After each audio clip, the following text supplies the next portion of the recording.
Te cuento que un equipo de investigadores del Memorial University of Newfoundland, Canadá, sugirió en su estudio que los arándanos podían ayudar a tratar la enfermedad del Parkinson y otro tipo de trastornos neurodegenerativos como la enfermedad de Alzheimer.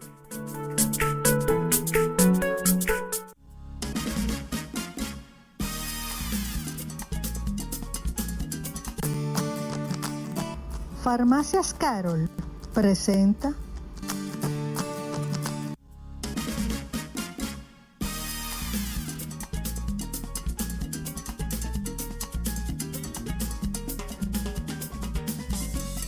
Ya estamos de regreso con ustedes. Aquí estamos muy bien acompañados de alguien a quien queremos mucho, la doctora Evelyn Díaz. Ella es oftalmóloga y hoy viene con un tema que ustedes solicitaron a través de nuestro WhatsApp, que es la retinopatía diabética. Vamos a conversar, vamos a aprender qué es, por qué suceden estas cosas y de qué forma podemos prevenirla. Bienvenida, doctora, a su casa, hora de té.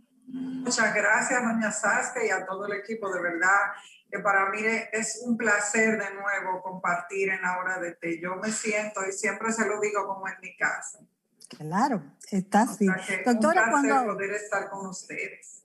Así es, así es. Doctora, cuando hablamos de retinopatía diabética, ¿a qué se está refiriendo? ¿Qué pasa? ¿Qué es esto? Bueno, la retinopatía diabética es una enfermedad que básicamente es una enfermedad de los vasos sanguíneos que en los pacientes diabéticos afectan el ojo. Como ya ustedes todos saben, en la diabetes hay una afectación general de la microcirculación, o sea, esos vasos sanguíneos pequeños son afectados en todo el cuerpo, pero específicamente en los ojos, cuando hay daños en esos vasos sanguíneos del ojo, específicamente de la retina, se conoce como retinopatía diabética.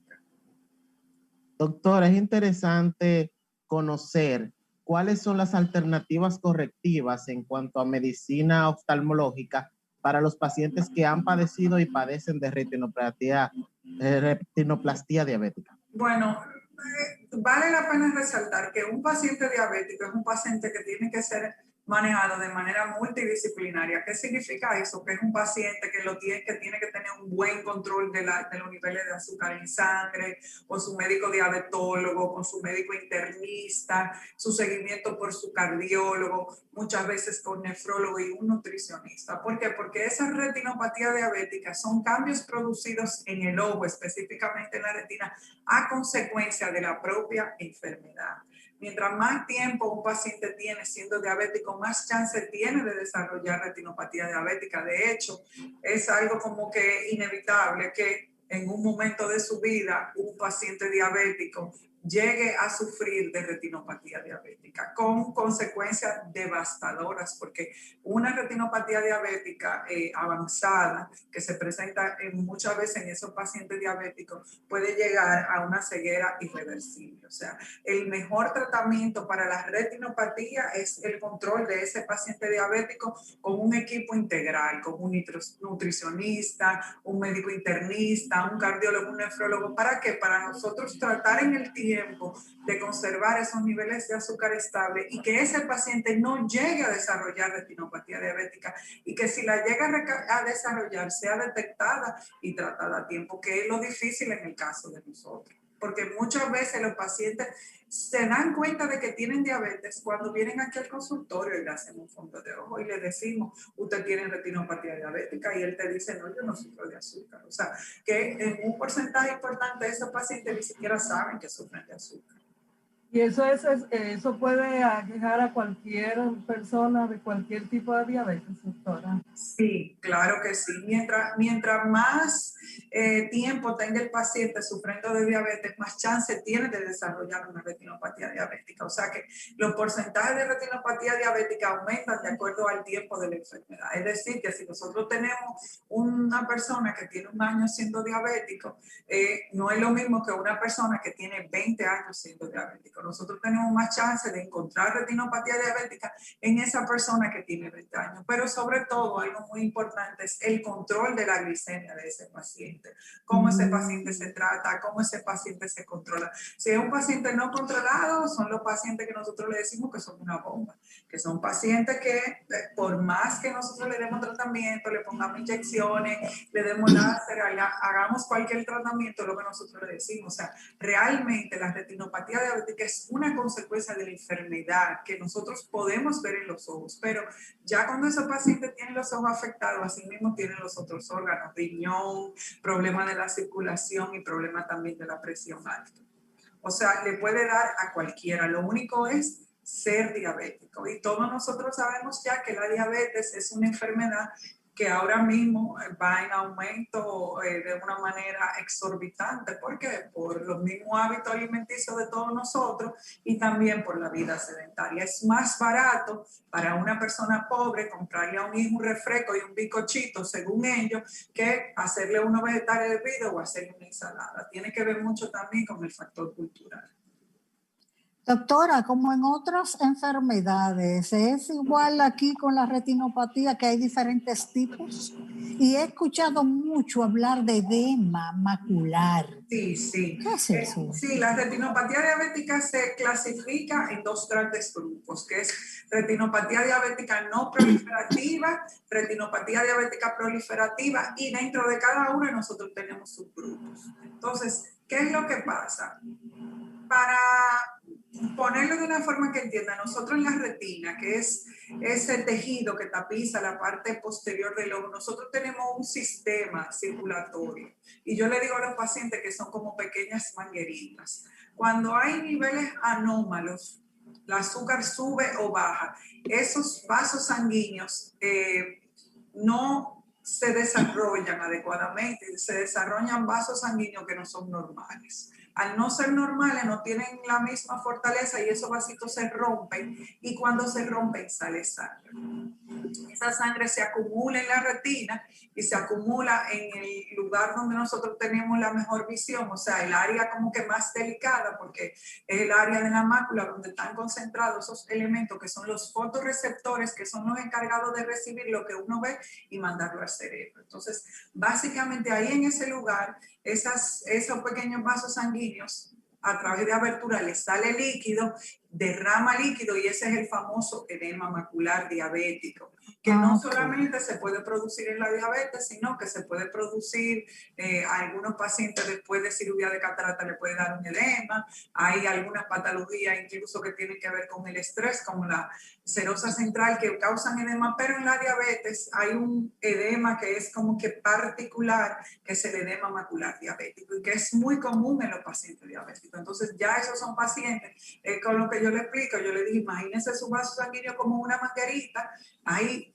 pequeños lugares donde hay fuga de líquido y ya nosotros necesitamos hacer varios estudios. Generalmente se hace una angiografía fluoresceínica, que es un estudio donde se inyecta medio de contraste y nosotros podemos ver los lugares donde se está fugando el líquido, para después proceder a dar tratamiento, que generalmente el tratamiento inicial es un tratamiento de láser. Es un láser especial de retina y en algunas ocasiones inyectamos medicamentos antiogénicos como el Avastin para tratar el edema macular. Pero de nuevo les digo, no importa lo que nosotros hagamos en los ojos, si es un paciente que no está controlado sistémicamente, es un paciente que el tratamiento de la retinopatía diabética probablemente no le va a valer de nada, porque es un paciente que su condición general va a seguir deteriorándose. No es un paciente solo del oftalmólogo, sino que es un paciente que lo tenemos que manejar con un equipo de varios especialistas.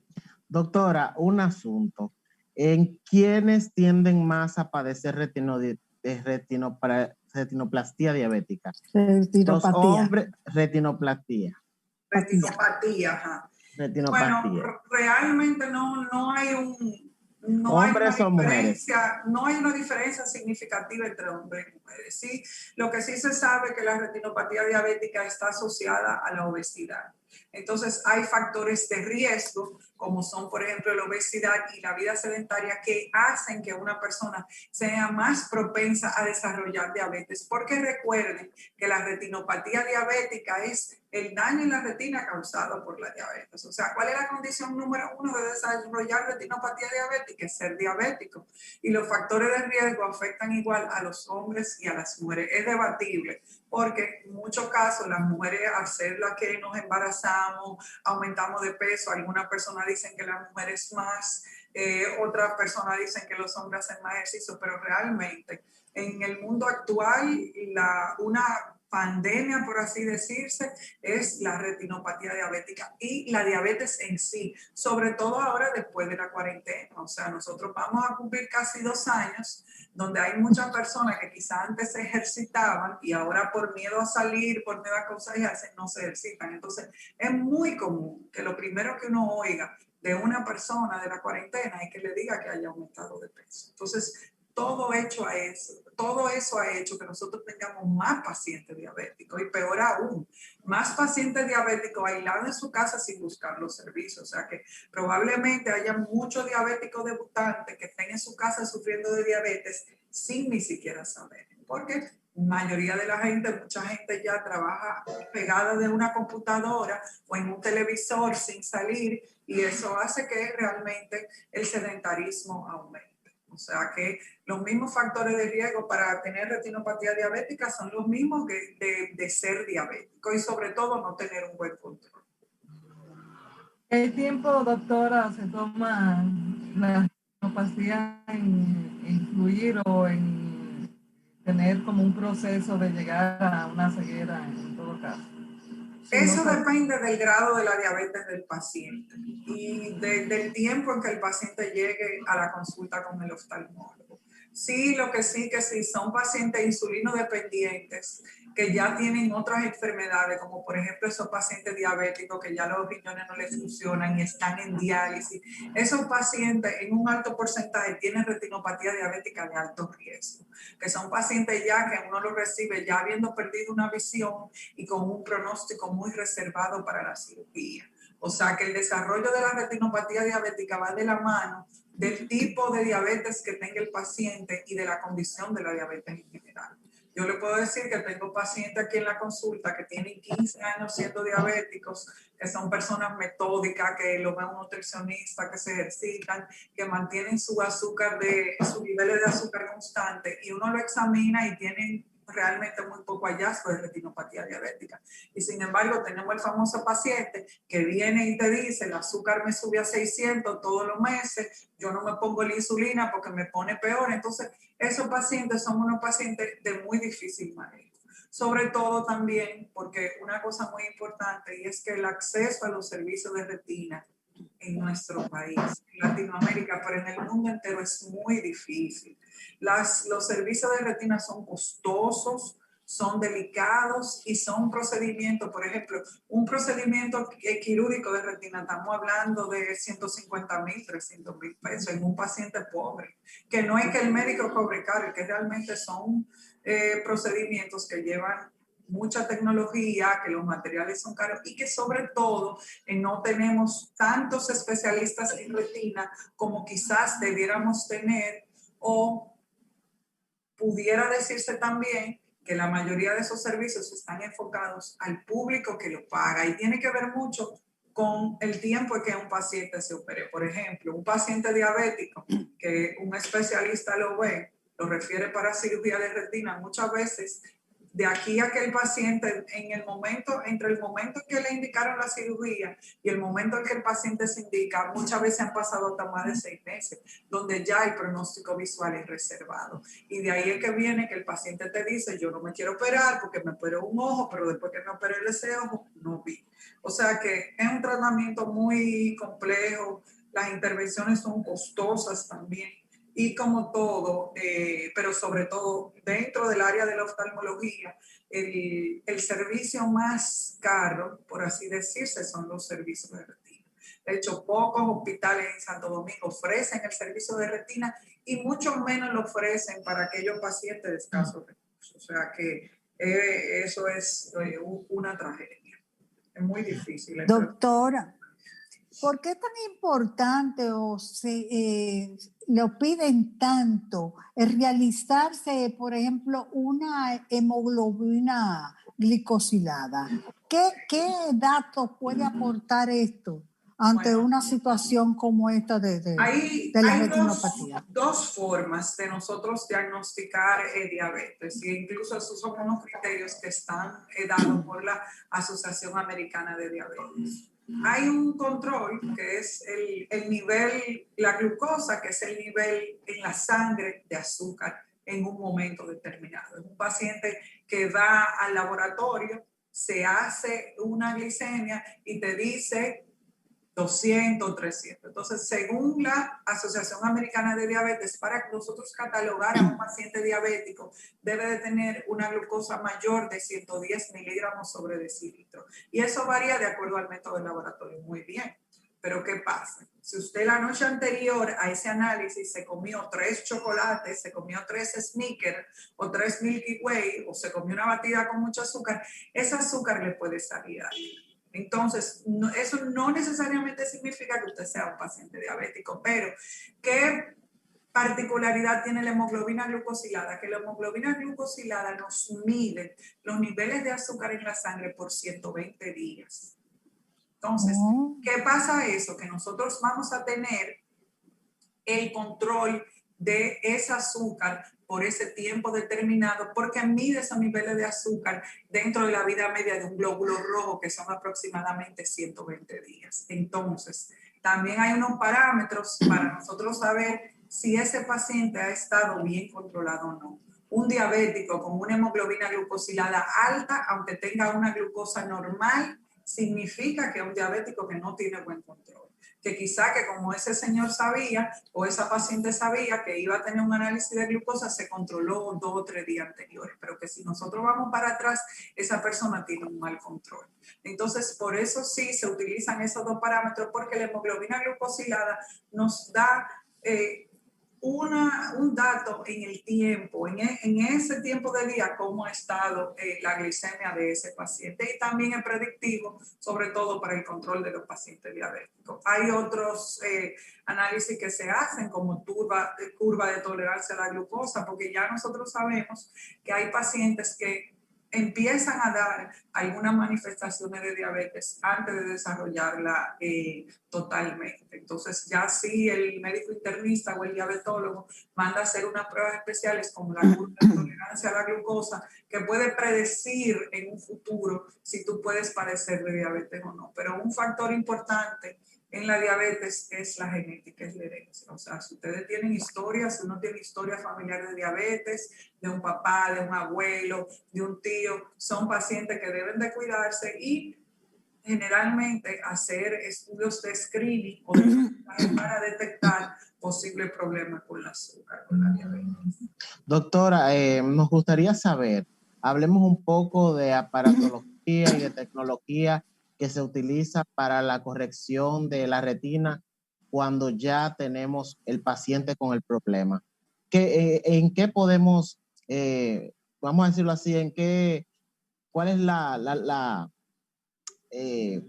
las técnicas que se utilizan para corregir la retina? Bueno, hay protocolos que de acuerdo al grado de retinopatía que tenga el paciente diabético, así mismo va a ser lo que se le va a hacer y el seguimiento. Pero básicamente nosotros hacemos estudios como el primer estudio y el más básico realmente es un examen del fondo ocular en un paciente con dilatación pupilar. Y eso es muy importante porque muchas veces los pacientes vienen a la consulta y desde que todo el mundo, a todo paciente, en la primera consulta debe de hacérsele un examen de su retina, una oftalmoscopía indirecta con la pupila dilatada. Eso es lo primero que debe de hacerse. Entonces, ya a partir de ahí hay otros estudios diagnósticos más profundos, como por ejemplo la tomografía de coherencia, el OCT, que generalmente los diabéticos se hace de la mácula y del nervio óptico. También otros estudios de la circulación, como son la angiografía fluoresceínica, donde nosotros podemos ver cómo está esa circulación del ojo. incluso hay aparatos modernos donde hacen angiografía, o sea, muchos estudios ya modernos, algunos con medio de contraste y otros no. Entonces ya dependiendo de lo que sea, el médico va a saber si ese paciente hay que inyectarle un medicamento, por ejemplo, un inhibidor de los factores de crecimiento de esos vasos sanguíneos. El más conocido es el bevacizumab, que es el famoso Avastin. Si ese paciente necesita Avastin y láser también, o si ese paciente necesita un tratamiento más avanzado, como lo sería, por ejemplo, una cirugía de vitrectomía vía pars plana, más el láser, reparación o muchísimas cosas más. O sea, eso sería, ya el tratamiento va a depender de lo que tenga la persona en sí. Bueno, increíble, el tiempo se nos agota. Ana Mirta, despide la doctora y agrega algo que tú tienes el micrófono ahora. No nos queda otro que agradecer a la doctora Díaz presencia aquí, como nos ha informado de el cuidado que tenemos que prevenir a través de una buena dieta, una buena alimentación. Bueno, claro que sí, para mí siempre es un placer y yo encantada. Ustedes saben que aquí somos de ustedes. Ubicación y teléfono, doctora, para... Claro que sí, nosotros estamos aquí en el Instituto Internacional de la Visión, estamos ubicados en el sector del Millón, en la calle Carmen Celia Balaguer, número 7, con los números de teléfono 809-537-9340 y también nos pueden conseguir en las redes, en Instagram y en Facebook como invis.rd. O sea que un placer y aquí para servirles. Bueno, gracias doctora por haber estado con nosotros y continuamos con más del contenido. Claro que sí. Gracias, doctora, por su tiempo. Bye. Farmacias Carol presentó